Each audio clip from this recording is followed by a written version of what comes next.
Voltamos e hoje nós vamos continuar, né? Eu digo hoje para mim, mas você pode estar vendo esse vídeo e mais outro no mesmo dia e não tem problema nenhum.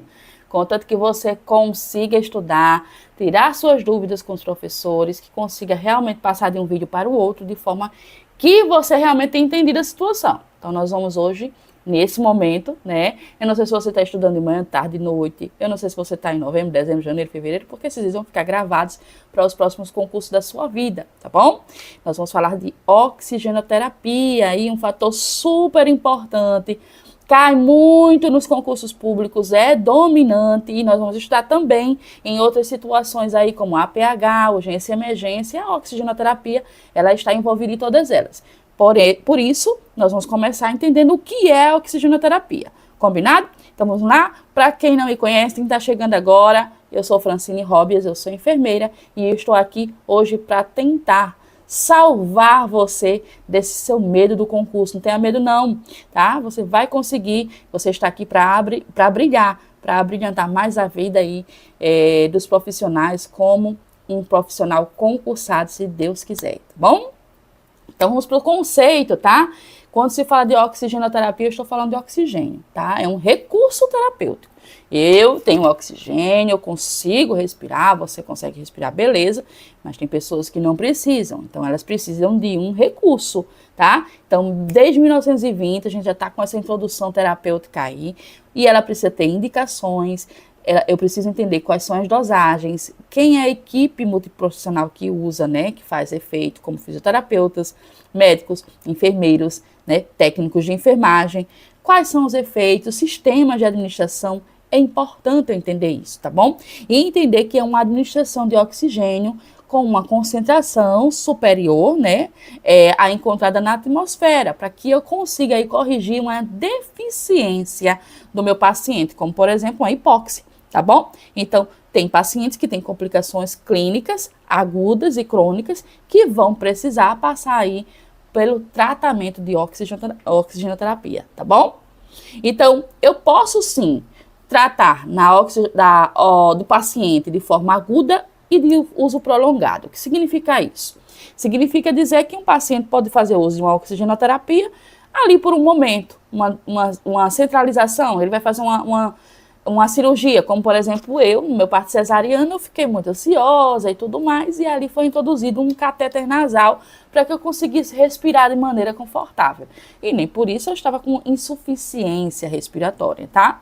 Mas tem pacientes que eles precisam de uma oxigenoterapia prolongada, então são pacientes crônicos. Então tem a diferença de uso agudo, que é um uso momentâneo, e o uso crônico é aquele paciente que realmente precisa de uma oxigenação prolongada, até mesmo para o resto da vida, tá? Então, eu tenho aqui alguns materiais que nós podemos utilizar de forma aguda, como, por exemplo, a máscara de Venturi, o catéter nasal, né? A máscara para pacientes que fazem uso de traqueostomia, tá? Então, nós vamos ver alguma delas, como é feita essa concentração. Mas, primeiro, eu preciso entender qual é o objetivo principal disso, tá? Eu tenho que entender que esse paciente tem uma deficiência de oxigênio e eu preciso aumentar essa eficiência, né? Carregando o que? Oxigênio, né? Para o meu paciente, de forma que ele consiga aí respirar melhor, tá? Então, aumenta a sobrevida do meu paciente, a tolerância aos exercícios, tá? Para aquele paciente que tem necessidade de fazer um exercício físico, ele precisa fazer uso com oxigênio ali próximo a ele, diminuição do tempo de hospitalização, né, por conta da dispneia, o paciente ele vai ter uma habilidade melhor com a respiração, diminuição da pressão da artéria pulmonar, porque você vai ter deficiência nessa artéria pulmonar, e também desempenho psicomotor do paciente, como todo o conjunto, né, faz ter uma melhora de vida, uma melhora de qualidade de vida desse paciente, tá? Então, eu vou ter pacientes aí que ele vai ter situações de hipoxemia, que é o quê?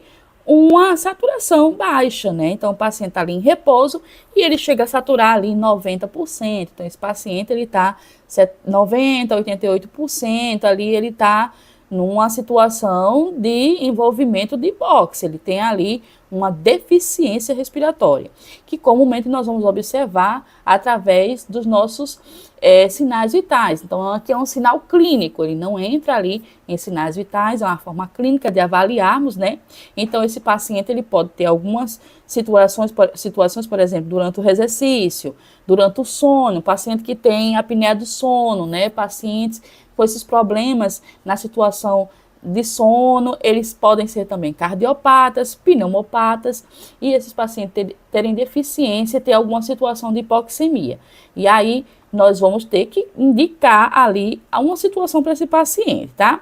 Um paciente também em parada cardiorrespiratória, ele vai precisar de um auxílio respiratório. Então, ele vai ser indicado o quê? O uso de uma oxigenoterapia, né? Paciente com insuficiência arterial, né? Uma insuficiência ali cardíaca, né? Vou precisar. Uma intoxicação por gases, né? Traumatismos graves, angina, recuperação pós-anestésica, o paciente fez uma cirurgia longa, né? Então, ele vai ter uma deficiência respiratória. Insuficiência respiratória, quando o paciente já tem ali de uma forma aguda, passa para uma forma crônica, né? Então, esse paciente vai precisar fazer uso. Pacientes com insuficiências cardíacas crônicas, no geral, também, porque ele vai ter obstruções da sua cavidade, né, respiratória. Apneias e obstrutivas do sono também aparecem comumente em pacientes que têm apneias do sono. Então, são algumas das indicações que nós podemos entender ali, tá? Então, quando existe essa hipóxia tecidual, nós temos uma diminuição dos níveis de oxigênio que estão ali nos nossos tecidos, né, nos nossos órgãos. E aí, quando não tem esse oxigênio suficiente para realizar todo o nosso metabolismo, né, normal, nós temos um paciente com condição de hipoxemia, que é uma hipóxia tecidual que pode ocasionar uma morte celular. Tá certo? Então, um indivíduo nessa situação é um indivíduo relativamente grave, tá bom? Então, tem algumas manifestações que eu preciso entender, concurseiro, para que eu consiga discernir se esse paciente ele tem uma manifestação de hipóxia leve, moderada, a uma situação mais grave, tá? Então, um paciente que tem um ataque pneia, uma dispneia, ele pode estar nas duas situações. Ele pode ser um paciente de leve a moderado, você pode ter um paciente com um ataque de pânico, ele vai ter um ataque pneia ali. Então, um paciente aí com um ataque pneia, uma dispneia, não quer dizer que ele é um paciente grave, é um paciente que está necessitando de atenção, óbvio, né? E aí, numa leve moderada, esse paciente ele pode apresentar uma palidez. Já numa grave, esse paciente já pode sair de uma palidez para uma extremidade, uma concentração de cianose. O que é isso? É um paciente mais arroxeado, né? Um paciente com a cor mais escurecida. Então, aí eu posso ter uma hipoxemia grave, tá? Ele pode ter um ataque cardíaco e não necessariamente ser uma situação grave, porém, já um ataque cardíaco com bradicardia, arritmias ali, né, brigando uma com a outra, já posso ter uma situação mais grave desse paciente, tá? Ele pode ter uma agitação, uma desorientação, uma cefaleia, que é dor de cabeça. Ele pode ter uma hipertensão leve, ali moderada, e uma vasoconstricção periférica, ou seja, uma vasoconstricção que eu consigo ali reverter, entender o que está acontecendo. Então, esse paciente é um paciente leve e moderado, tá? Ele está passando por alguma situação que fez com que ele necessitasse ali de uma oxigenoterapia aguda. Mas já um paciente grave, ele vai apresentar uma sonolência, confusão mental, tá? Ele não vai ter noção do que está acontecendo no espaço dele. Hipertensão e hipotensão eventual, que pode brigar também as duas. Perda da coordenação, ele pode perder mobilidade de um dos dois lados ou os dois lados, né? Baqueteamento, né? Ele vai ter um aumento ali das extremidades dos dedos e ele pode até entrar em coma. Então, isso é importante entender e ver as diferenças na hipóxia, tá? Como eu consigo avaliar a oximetria do meu paciente? Através de um oxímetro de pulso, que é esse materialzinho aqui que a gente coloca aí no dedo do paciente e observa, tá, as suas condições, tá bom? E geralmente a administração dessa oxigenoterapia vai depender daquilo que o paciente necessita e do que tem, né, a condição do que ele precisa realmente para ofertar para ele, tá? Então, cavidade oral e nasal, o fluxo, né? O grau de desconforto, a gravidade da hipoxemia. Então, se um paciente ele é moderado, ele vai utilizar um catéter nasal. E ali tem a litragem, que nós vamos falar sobre isso, tá? E o que precisa ser utilizado no paciente e como eu vou administrar esse catéter nasal no paciente, tá bom? Se precisa de necessidade de umidificação ou não, no COVID, por exemplo, pacientes com doenças respiratórias graves, nós não vamos colocar umidificação, tá? Já pacientes que estão ali estabilizado de uma forma aguda, mas não necessariamente é um paciente com doenças respiratórias graves que possam ser eliminadas pelo ar, né? Então, a gente pode colocar uma umidificação. E a tolerância do paciente. O paciente ele pode ser resistente a alguma dessas intervenções e ali o médico fazer a mudança, o fisioterapeuta fazer a mudança ali desse meio de administração de oxigenoterapia, tá? Então, sim, nós podemos utilizar um catéter, né, que é uma cânula nasal, que é o catéter nasal, mais conhecido. Algumas pessoas chamam de óculos, não vai ter essa nomenclatura no teu concurso, tá? O teu concurso vai falar catéter nasal ou cânula nasal, tá? Nesse tipo de instrumento, nós podemos colocar de 2 a 8 litros por minuto. Professora, como é que eu vou entender o que é isso? 2 a 8 litros por minuto. Preste atenção, daqui a pouco a gente vai falar e eu vou mostrar para vocês no fluxo, tá? Como nós vamos colocar, tá bom? Já uma máscara facial, que também é muito conhecida como a máscara de Venturi, ela oferece de 5 a 12 litros por minuto, tá? São baixos fluxos. Nós estamos falando aqui de baixos fluxos. Se ela oferece de 5 a 12 litros, ela pode oferecer isso determinado pelo médico, tá? A máscara com os reservatórios, a gente chama de máscaras não reinalantes, né? Nós podemos armazenar até 1 litro de oxigênio e a máscara de traqueostomia ali de 1 a 15 litros por minuto, tá? Então é importante a gente conversar um pouquinho sobre isso, tá bom? Então, a administração de oxigênio, eu tenho que ver as patências das vias do paciente, se não tem nenhum tipo de obstrução, se esse paciente não está ali tendo uma deficiência porque está com uma obstrução mecânica, se esse paciente não está com engasgo, se esse paciente, enfim, tudo isso tem que ser observado para que eu possa compor ali o material de oxigenoterapia no meu paciente, tá? Então, vamos lá. Quando eu tenho uma concentração ofertada de 1 litro, eu estou querendo dizer que eu estou ofertando 25% do ar de concentração de oxigênio para o meu paciente. De 2, 29%, 3 litros, 33%, 4, 37%, 5, 41%, 6 litros, 45%. Professor, isso cai em concurso? Não, não necessariamente.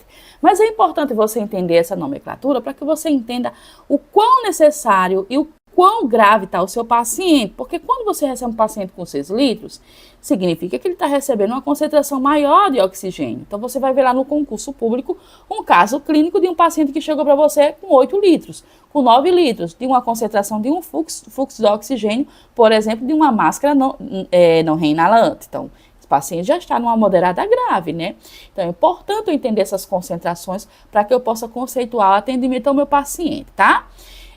Lembrando que quando você vai colocar oxigenoterapia no seu paciente e você precisa umidificar o copo, tá? Você nunca vai colocar solução fisiológica, tá? Solução fisiológica vai o que, gente? Solidificar. Nós vamos utilizar água para injeção, que é o famoso ABD, ok?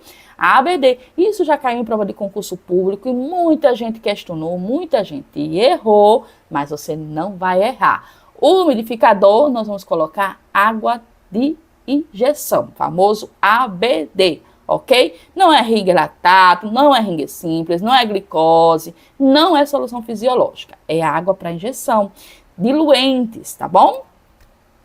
Então, como é que eu faço essa administração? Vamos começar falando aqui do sistema de baixo fluxo, como catéter nasal, tipo óculos, né? As máscaras simples, a de reservatório e também as de traqueostomia. Esses são de baixo fluxo, tá? E o sistema de alto fluxo, nós já vamos entrar na máscara de Venturi, tá bom? Então, quando se fala lá na nomenclatura do teu concurso, vai cair uma história clínica, um paciente utilizando um catéter nasal, eu estou falando de um paciente aí de baixo fluxo, combinado? Ele está recebendo uma oxigenoterapia de baixo fluxo, catéter tipo óculos, máscara facial simples e reservatórios, nós temos aí baixo fluxo, tá bom? Então, o sistema de baixo fluxo é muito utilizado nas formas de pacientes que são acionados, né, numa urgência e emergência, e prontamente você faz ali um baixo fluxo para ele, tá? O catéter nasal é introduzido na cavidade nasal com a distância, né, do paciente, o comprimento entre o nariz e o lóbulo da orelha, e eles são removidos e substituídos a cada 8 horas, a depender do protocolo do teu ambiente hospitalar. O fluxo desse catéter nasal, ele pode chegar até 5 litros, tá? Nós estamos falando de catéter nasal, combinado? No fluxo de 1 a 5 litros. Eu posso instruir no meu paciente, isso com a autonomia, né? Entrando em contato com o médico, entrando em contato com o fisioterapeuta e com o seu enfermeiro, você, enfermeiro, também pode instruir esse uso se o paciente tiver necessidade, tá? Já a máscara facial simples, nós podemos utilizar um fluxo de 4 a 15 litros, tá? Acima de 8 litros representa interface, né? Então, o paciente já tem aí uma interface, que é uma máscara mais compacta, tá? Ele abrange nariz e boca do paciente, combinado? Aqui, olha, o copo umidificador, é o umidificador onde você vai colocar o quê? A solução fisiológica, não é isso? Errado com você. Você vai colocar o ABD, a água destilada, a água destilada, aqui que é a água de injeção para umidificar, tá bom? Já a máscara com reservatório ou a não reinalante, nós estamos falando de uma máscara acoplada, ela vai de 7 a 10 litros por minuto, podendo ter a bolsa, né, ficar inflável até 1 litro, tá? Então, ela tem um sistema de reserva, ela é não reinalante, tá bom? E ela é muito utilizada para pacientes em doenças respiratórias graves, tá? O sistema de reinalação, ela pode ser parcial ou sem reinalação. Então, isso a depender da situação clínica do seu paciente. Mas é compreensível, você tem que entender como ela é acoplada ao rosto do paciente, tá? Ó, dessa forma, ela tem um saquinho coletor aqui, ó, de sistema de fluxo, ok? Já a máscara de traqueostomia também, ela vai de um fluxo de 1 a 15 litros, né, por minuto. Adequa a trocar, né, a fixação da máscara, se ela tiver com a falta de higiene, nós podemos fazer toda essa troca aqui. Essa máscara é instalada próximo à traqueia do paciente, tá bom? Isso aqui vai por trás do paciente, né? Utilizando sempre a correta higienização, verificando a integridade da pele. E ela também tem um sistema muito interessante, porque ela permite que o paciente utilize o sistema de Venturi, ou seja, uma oxigenoterapia um pouco mais avançada, tá certo? E aí, se falando de avanço, nós vamos falar de sistema de alto fluxo, como, por exemplo, a máscara de Venturi que eu acabei de falar, né? Elas entregam aí um fluxo de uma demanda um pouco maior, ventilatória, né? Então, a FiO2 dela é fixa, de 24% a 50%, tá? Ela pode gerar aí uma litragem muito maior, tá certo? E a reinalação da CO2 não é um problema, tá certo? Porque essa máscara, ela tem um corpo de saída, então ela fica, ela é sustentável ao paciente, né? Tem necessidade de umidificação da nasofaringe, não umidificar outros fluxos de O2 e entregue diretamente na traqueia, o que condiciona o paciente a uma respiração mais condicionada, aquilo realmente que é permitível a ele receber, tá bom? Então, olha só, as formas de administração da máscara de Venturi, nós utilizamos esses filtros aqui, tá? Esses filtros, eles têm cores, tá? E essas cores, elas podem ser fixas, tá bom? E aqui são as concentrações de oxigênio para cada uma delas. Na azul, nós temos uma concentração de 24% de oxigênio e ela pode ter um fluxo de 3 milímetros, né? De oxigênio por minuto, tá certo? E aí, assim, a gente vai, olha. O amarelo, 28%, tá certo? O branco, 31%, que pode ter uma condição de fluxo de 8 litros, tá certo? O verde, de 35%, que pode ter 12 litros. O rosa, 40%. O laranja, 50%, que vai ofertar até 15 litros. Então, nós comumente utilizamos o verde, né? são 35% de oxigênio de concentração, mas isso a depender do critério do paciente, do critério médico, na verdade, e da sobrecarga que o paciente ali está precisando ser ofertado para ele, tá? E aí nós temos as formas de administração, tá certo? Utilizando para cada um deles, né? Então, por esse meio aqui, nessas corzinhas, a gente tem uma forma de estudar melhor. Cai bastante em concurso público as formas de administração da máscara de Venturi, tá certo? E é importante entender que a máscara de Venturi é uma forma mais elevada, mais grave aí, se tratando de paciente com o auxílio da oxigenoterapia, tá bom? E aí nós vamos falar das aerossoterapias, né? Vamos falar de nebulização. Nebulização também é um método direto do paciente, é uma doença respiratória, de um trato não grave e de um trato grave. Porque um paciente grave, né, com gravidade respiratória, ele vai fazer uso também de nebulizações, tá bom? Então faz parte de um tratamento respiratório, pode ser feito uso de medicamentos diluídos, né, de forma de aerossóis, tá certo? Como broncodilatadores, mucolíticos, antibióticos e anti-inflamatórios. E aí a gente também, né, nós enquanto técnicos e enfermeiros, fazemos isso acontecer, tá? Então, essa medicação é inalada ao paciente, realizada através de um ar comprimido. O fluxo é um fluxômetro, ele vai fazer essa névoa acontecer e a medição é através desse fluxômetro aqui que fica instalado na parede. Todas as oxigenoterapias que você vai colocar no paciente, elas são observadas e são administradas através de um fluxômetro, tá? E esse fluxômetro é onde você vai condicionar a litragem daquela oxigenoterapia. Então, se o paciente está em uso de máscara de Venturi, 5 litros, então você vai elevar 5 litros. Catéter nasal, 2 litros, então você vai elevar 2, você vai elevar a válvula, vai mexer na válvulazinha, subir até 2, significa que você está ofertando 2 litros para o seu paciente daquela oferta de oxigenoterapia. Então, você vai utilizar o fluxômetro, tá ok?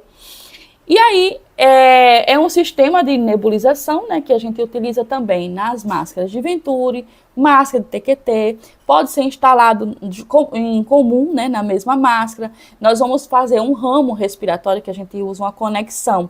Por exemplo, o paciente está em máscara de TQT, né, de traqueostomia, e aí você quer fazer uma nebulização. Então, você tem uma extensão chamada Y, essa é uma conexão, e você coloca junto ao copinho nebulizador ligado à máscara de TQT. Então, o paciente nem deixa de fazer o uso da oxigenoterapia e faz também o uso da nebulização ao mesmo tempo. Ele vai ter duas vias de mecanismos respiratórios aí, ok? Muito comum, utilizado em UTIs e também em alguns casos clínicos de enfermaria, tá bom? Então, quais são os efeitos positivos do oxigênio? Obviamente, vai ofertar uma troca gasosa pulmonar ao paciente, melhora o débito cardíaco desse paciente, porque se ele tem uma troca gasosa eficaz, esse débito cardíaco está em boas condições, né?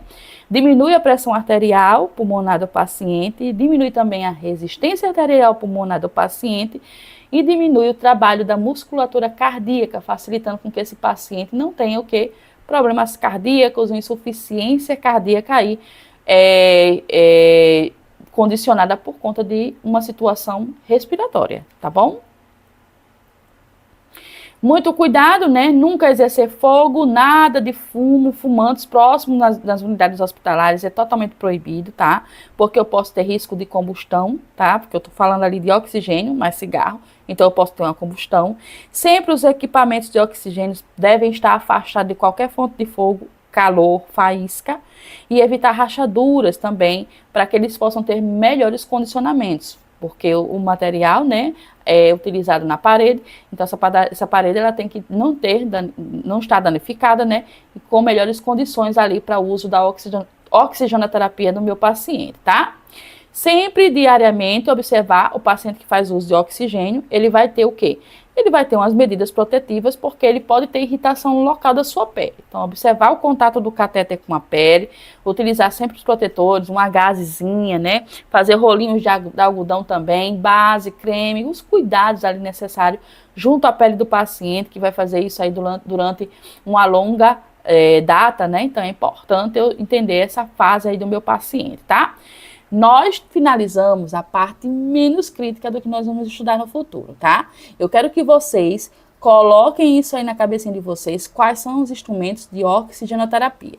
Catéter nasal, máscara de Venturi, máscara não reinalante e as suas formas de uso. É importante que vocês revisem esse material. Caso você não tenha entendido, volta ao questionamento, volta à aula e vai entender também os condicionamentos aqui na particularidade de sistema de fluxo, alto fluxo, médio e baixo fluxo, tá?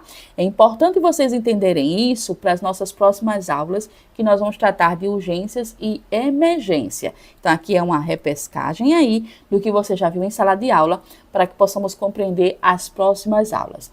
Então, não perca tempo, comece a estudar, revisa isso aí, vamos entender o que é um catéter de óculos, vamos entender o que é uma máscara de Venturi, quem pode utilizar, quem não pode, qual a diferença de uma gravidade para que não necessariamente seja uma gravidade, quais são os principais sinais e sintomas entre gravidade e não gravidade, ou potencialmente grave, para que eu consiga aí resolver as minhas próximas situações que a professora vai colocar aqui, tá? Eu vou colocar com você, nós vamos estudar juntos dentro das manifestações clínicas que são ofertadas no concurso. Tem muitas questões clínicas onde eu tenho que entender quais são as manifestações graves e as moderadas, levemente graves, né? Levemente moderada e as graves. Então, nós vamos entender. Por quê? Entendendo quais são as situações, eu vou compreender qual tipo de oxigenoterapia eu vou colocar ou vou auxiliar ali a respiração do meu paciente. Combinado? Então, revisa isso aqui para que possamos condicionar as próximas aulas, né? Vamos resolver bastante questões de oxigenoterapia, sinais vitais e feridas e curativos. Resolvendo essas questões, na próxima semana, quando você puder, já revisa a próxima, hoje mesmo à noite já vai, enfim, não sei quando você vai assistir essa aula, mas sempre revisa, não perca tempo, tá? E aí eu deixo a mensagem para você, que é do dia que você estiver ouvindo, da noite que você estiver ouvindo essa aula. Cada dia é único, não se perca na rotina. Faça de cada dia um dia especial e eu tenho certeza que você vai ser descoberto. Muitas pessoas querem conhecer o profissional excelente que você é. Vamos aos estudos. Até a próxima.